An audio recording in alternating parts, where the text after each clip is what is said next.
Have you ever loved someone so deeply that their presence felt like home, even when they were miles away? Yet the moment you reached out, they seemed to drift further. It's one of the most painful contradictions in love. Someone who cares for you intensely, choosing distance over closeness. And maybe right now, you're standing in that uncertainty. You feel their energy, you feel their love, yet their silence speaks louder than their words. It leaves you with questions that echo in your mind late at night. If they love me, why aren't they here? Why do they pull away? Why does their heart feel present, but their body feel absent? This video begins with that paradox, that quiet space between love and distance, desire and withdrawal, closeness and silence. Because sometimes the person who loves you the most is the one who steps back the furthest, not because they stop caring, but because their love is raw, vulnerable, overwhelming, or tangled in memories they haven't healed from. Love isn't always loud. Sometimes it whispers, sometimes it hides, sometimes it trembles at the thought of being seen too clearly, of being known too deeply. And what if I told you that the distance you're experiencing might not be rejection?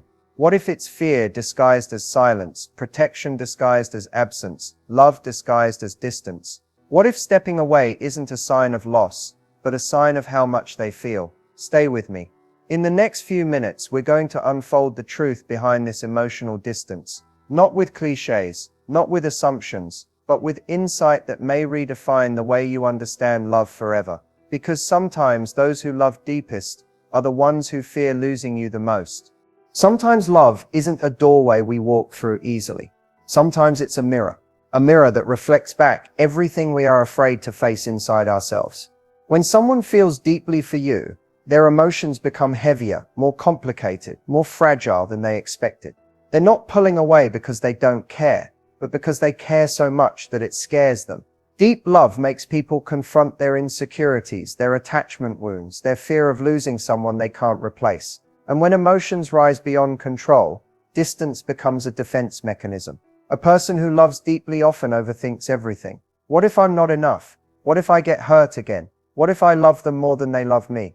These questions can unravel confidence and replace closeness with caution. The heart wants to move forward, but fear pulls in the opposite direction.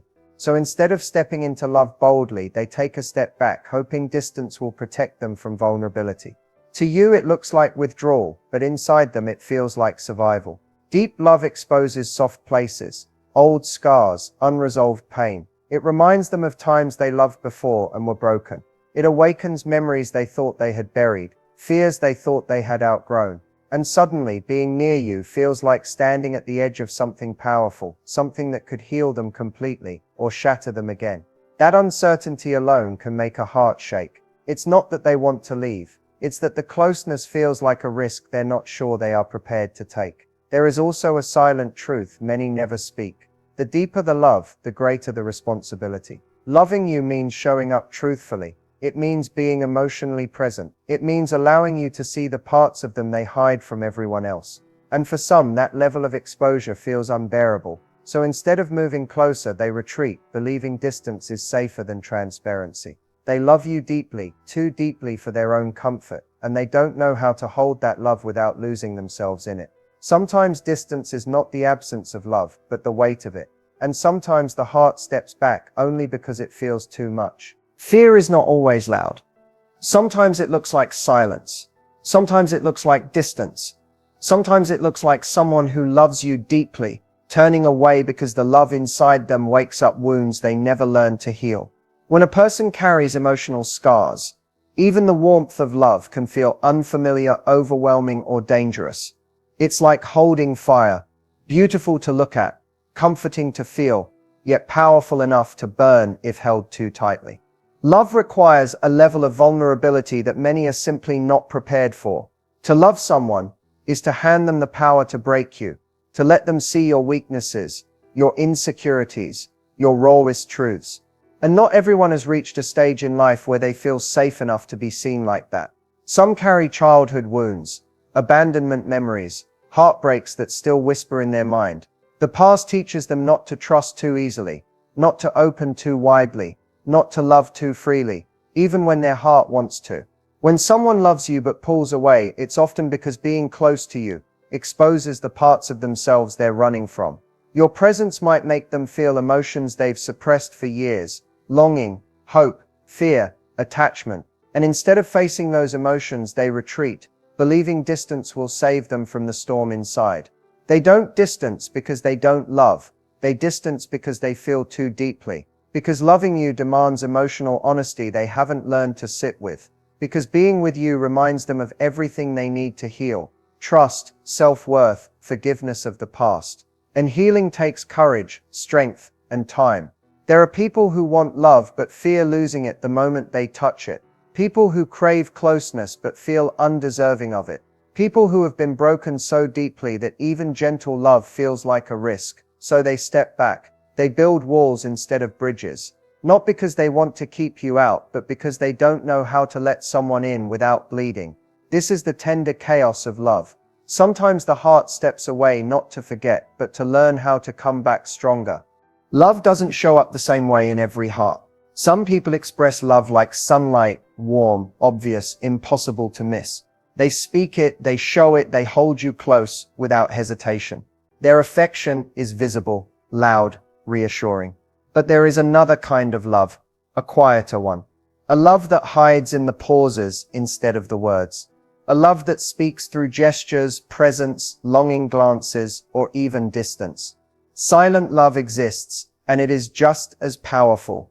Sometimes more. Spoken love says, "I want you." Silent love whispers, without words, "You matter more than you know." Spoken love builds bridges with communication. Silent love protects from a distance, hoping you feel what they can't say. One expresses through closeness, the other through restraint. Neither is wrong. They are simply two languages of the same emotion. Some people grew up in environments where love was expressed, verbally, celebrated, encouraged. For them, saying, "I love you," feels natural. It brings comfort. It strengthens connection. They believe love lives in expression, and they give it freely. Others learned love through absence, sacrifice, or survival. For them, love was quiet, shown through what was given up, not through what was spoken aloud. They love deeply, but they fear revealing it. They worry that if they speak their heart, it could be rejected, misunderstood, or taken away. So they love in silence, hoping you will understand the message in their withdrawal, their hesitation, their protective distance. Silent love often waits in the shadows, watching, hoping, aching. Spoken love reaches out boldly, ready to risk, ready to fall. Silent love holds back because the feeling is too heavy to manage. Spoken love moves forward because the desire is too strong to hide. Understanding the difference means recognizing that love isn't always measured by words. Some love through presence, others through absence. Some show affection openly, while others express it through restraint. Silent love is not always weaker. Sometimes it is the kind of love that survives without being seen. And maybe the one who stepped away still loves you. They just love in silence because silence is the only way they know how to feel something that powerful. Vulnerability is heavy. It asks a person to step out from behind every mask they've ever worn and stand in front of you with their heart visible, trembling, and real. To be emotionally exposed means allowing someone to see the wounds beneath the surface, the fears, the insecurities, the doubts that were kept hidden for years. And for many, that transparency feels like standing unprotected in a storm. You want to stay, but the wind of uncertainty feels too strong. You want to open up, but the weight of what might happen if you do becomes overwhelming. Loving deeply invites risk. It means trusting that another human being will care for the parts of you that you barely know how to hold yourself. It means sharing pieces of your past, confessing cravings for closeness, admitting how much someone means to you, and hoping they won't leave after seeing the whole truth. So instead of walking closer into connection, many people hesitate, freeze, or pull back. Not because the love is weak, but because the vulnerability it demands feels too heavy to carry. When emotions grow strong, the mind begins to question everything. What if opening up leads to rejection? What if they don't feel the same way? What if my honesty scares them? Suddenly vulnerability feels like exposure, like every hidden emotion is under a spotlight with no place to hide. And the heart, terrified of being misunderstood or mishandled, chooses distance as a form of self-protection. Some people want to love loudly, but only know how to love in retreat.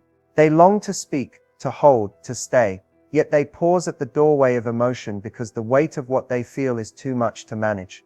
It's easier to step away than to unravel years of buried feelings. It's safer to be distant than to be seen completely.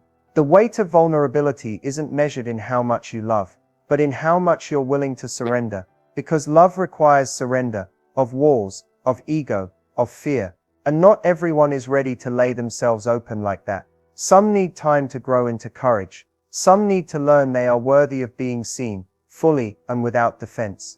And until they do, distance feels easier than depth. It's easy to assume that distance equals disinterest. When someone steps back, we often feel abandoned, unwanted, or forgotten. But what if their withdrawal isn't a sign of rejection, but an act of protection, both for you and for themselves? Sometimes love pulls away not because it disappears, but because it feels too intense, too fragile, too precious to risk damaging. The heart steps back when it's terrified that moving closer could break what it values most. Some people retreat because they fear hurting the person they love. They sense their own emotional instability, their unresolved pain, their unpredictable feelings, and they worry they might bring you into their chaos. Instead of letting their unhealed wounds bleed into the connection, they choose distance as a way to keep you safe from the mess inside them. They don't want to disappoint you, to fail you, or to become a source of hurt, so they hold themselves back, quietly, painfully, believing separation might protect what they care for, even if it costs them closeness. Others step away as a way to protect their own heart. Loving someone deeply means handing over the keys to your most vulnerable places. It means letting someone inside far enough that they can break you with a single change of heart. And if they've been broken before, that risk can feel unbearable. Distance becomes armor. Space becomes shelter. Silence becomes a shield against potential loss. It's not rejection, it's fear dressed as distance. When someone loves strongly, they become more sensitive to the thought of losing that love. Every moment of joy feels precious, but every possibility of pain feels paralyzing. Stepping back can be their way of breathing through the fear, giving themselves space to understand what they feel, to collect their courage, to choose love with intentionality rather than impulse. Sometimes distance is a pause, not an ending. A moment of recalibration, not disconnection. Love doesn't always move in straight lines. Sometimes it circles, retreats, then returns stronger and clearer than before. And perhaps they step back, not to leave you, but to not break you. Not because they don't care, but because they care too much, more than their courage knows how to handle. When someone you care for pulls away, your first instinct might be to chase, question, confront, or demand answers. Distance stirs anxiety. Silence feels like abandonment. The mind begins narrating painful stories. They don't care, they've lost interest, they're gone. But emotional maturity asks something different. It asks you to stay grounded instead of reactive, calm instead of chaotic, open instead of overwhelmed. Responding with patience isn't passive, it's powerful. It's what allows love to breathe instead of suffocate. Maturity begins with understanding. Not every withdrawal is rejection. Some hearts simply need space to understand themselves. And instead of trying to pull them back instantly, you can offer something far more valuable: emotional safety. You can show them that their space is respected, that their absence doesn't destroy you, that connection with you does not require pressure, urgency, or force. When someone knows they can step back without losing you, they often find their way forward naturally. Responding with grace means choosing curiosity over accusation. Instead of "Why are you distancing from me?" try understanding quietly. "I know you may be processing something. I'm here when you're ready." These words don't chase or demand. They open the door instead of closing it. They communicate strength, patience, security, and security is magnetic. You also respond with maturity by not abandoning yourself in the process. While they take space, you don't collapse, wait frozen, or reduce your worth to their presence. You keep living. You keep loving yourself. You keep growing. You show gently that you desire connection but never need it to survive. That confidence is comforting, calming, and deeply attractive. Sometimes the most loving response is stillness, not trying to fix, control, or force clarity. Just being present enough that they know the connection remains open, warm, steady, patient. Maturity means recognizing that if love is real, space won't destroy it. If the bond is genuine, time won't erase it. It will either strengthen or it will reveal what wasn't meant to stay. Patience doesn't mean waiting endlessly. It means holding space without resentment, giving love room to breathe, and letting the connection unfold at a pace aligned with both hearts, not just yours. Sometimes love doesn't leave, it just steps back. And even in distance, you can feel it, like a quiet echo that won't disappear. When someone still loves you but keeps space between you, their affection often leaks through in subtle ways. They may not say it directly, but their actions and their energy speak for them. You notice it in the way they check in from time to time, as if making sure you're okay, even if they don't stay long in the conversation. You notice it in the messages they write and then delete, the ones you never see, but you feel. Love has a way of revealing itself even in silence. A person who still loves you may watch your life from a distance, not to interfere, but to stay connected somehow. They may keep track of your posts, your stories, your milestones, even if they never press like. They remember small details about you, tiny things you forgot you even shared. They hold fragments of you the way only someone who cares would. When your name comes up, their eyes change, softer, pained, nostalgic. Distance doesn't erase emotion. Sometimes it intensifies it. They might reach out during moments of vulnerability, a late night message, a random call, a sudden check-in when life hits you hard. It's their way of saying, I still care, even if I don't know how to come close. Love often returns in moments where the heart feels exposed. Another sign is hesitation, not indifference. They may want to speak, but pause. Want to meet, but hold back. Their silence carries tension, not emptiness. Love doesn't always move freely when fear stands in the way. You can sense the push and pull, the desire to come close, held back by uncertainty. You may feel unfinished sentences, emotional pauses, a conversation that never fully closes. That is love restrained, not love gone. If they distance themselves yet still show up in small ways, if they care without claiming, watch without interrupting, hold you in memory even while keeping space, then there is love, quiet but alive. They stay away not because they don't feel you, but because they feel you more than they know how to handle. Sometimes the heart loves loudly, sometimes it loves quietly, hoping one day it will be brave enough to return. Love has its own seasons. It doesn't always move in a straight line, and it doesn't always stay close enough to touch. Sometimes love grows through distance, the same way a flower grows through darkness just before it blooms. The space that feels like absence may actually be a moment of transformation, a quiet place where feelings settle, fears soften, wounds begin to heal, and the heart learns how to hold what it wants without breaking under the weight of it. Not every pause is an ending. Some connections need silence to become clear. Some hearts pull away to understand what they truly feel, to breathe without pressure, to return with certainty instead of confusion. And if someone loves you deeply but steps back, it might be because they're learning how to love you better, not less. They are trying to make peace with their own shadows before they stand beside you in the light. It's easy to mistake distance for disinterest, to believe that space means goodbye. But love doesn't vanish just because a voice goes quiet or a message doesn't arrive. Love lingers. It remembers. It waits in the unseen places, in thoughts, in memories, in the feeling that refuses to fade even when everything else does. If they come back, you will know it was real. If they don't, you will know you loved with honesty. Either way, nothing is wasted. The heart learns, grows, becomes stronger. Love doesn't always leave. Sometimes it retreats, inhales deeply, and returns softer, wiser, braver. Love breathes. Let it.